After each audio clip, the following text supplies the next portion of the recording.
Bilasizmi, bir kuni KFCda navbatda turganimda yon qator navbatga 3 ta yosh yigit keldi. Ko'rinib turibdi, ko'ngli toza yosh yigitlar biron bir joyda o'qishsa kerak. Ular o'qishdagi narsalarni, o'qishdagi fanlarni o'zaro suhbat qilib turishgandi.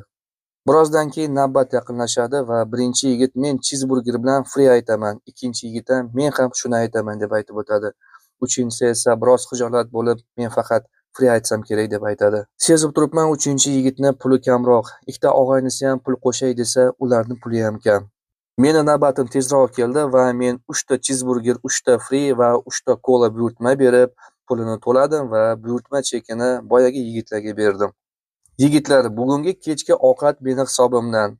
Bemalol uyalmasdan iste'mol qilinglar. Yoqimli ishtaha deb chiqib ketdim. Bu ishni qilishdan oldin o'g'lim esimga tushib ketdi.